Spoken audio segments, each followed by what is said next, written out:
Outlander will come back with new episodes sometime this year. Because of the shortened Season 6, Season 7 is actually adapting 3 books in its 16 episodes.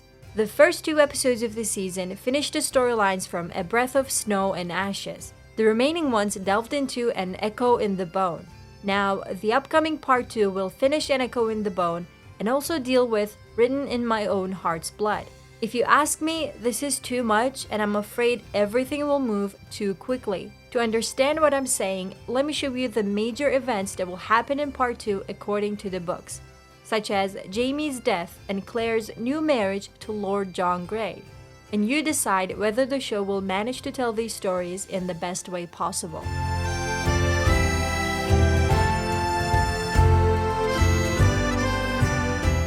Claire thinks Jaime's dead. How did we get here so quickly? Does this happen in Scotland? Yes and no. In the book, Claire goes back to America after a letter from Fergus and Marcelly asks Claire to come and heal their child, Henry Christian. Of course, Claire leaves immediately, but Jaime stays with her sister Jenny because Jenny's husband Ian is about to die.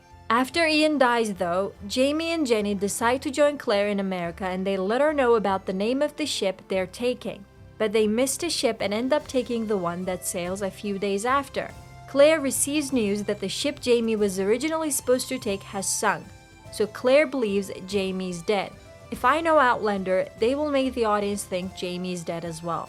By the way, the storyline has to change a little because according to Outlander producers, Fergus and Marcelly won't be in Part 2, so Claire will have to go to America for another reason. Claire marries Lord John Grey. Yes, I also cannot believe what I just said. After learning about Jaime's death, both Claire and Lord John are grief-stricken. Only hours after getting the bad news, Lord John learns that a British Army captain wants to arrest Claire for espionage. This is where John marries Claire to protect her. But this platonic marriage turns to sexual when one night they go to bed together while being drunk. They both imagine that the other is Jaime and they have sex that way. Of course, when Jaime turns up alive a few months later, their relationship is strained. Jaime is in the present. When I was reviewing Season 7 Part 1, I kept talking about my theory on Jaime's whereabouts. I didn't know about the books then, so it was a genuine theory. I said Jaime could be in the tunnel and no one believed me in the comments.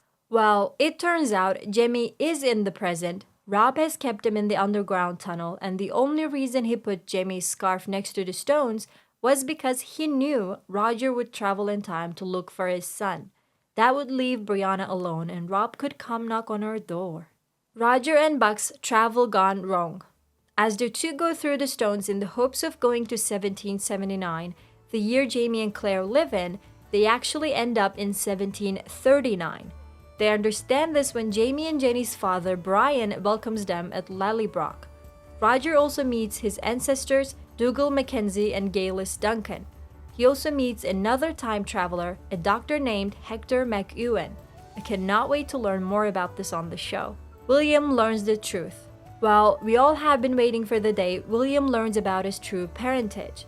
In the books, when William meets Jaime for the second time, he realizes how much they resemble each other. That's when he figures out Jaime is his real father. Of course, this affects him deeply and he begins thinking about his status in society and how unworthy of it he is. Archbuck tries to kill Rachel. Archbuck set his eyes on Rachel the minute he realized young Ian was in love with her. While Rachel is helping Claire with her surgeries, Archbuck continues to follow her to find the right moment to attack. One day, he attacks Rachel on the street, but he is stopped by no one other than William. Arch tries to kill Rachel one more time, but this time, Ian also comes to her rescue. As a result of this incident, Archbuck dies. These are all the major storylines I will tell you about today. Do you think Season 7 Part 2 will try to encompass too many storylines in just 8 episodes? All I want right now is to watch the new episodes, but I also don't want the show to end in low quality just for the sake of finishing up the storylines. If you want to learn more about what will happen in Part 2, I made several videos on the subject. Go check out my channel to watch them. Don't forget to like and share. See you soon.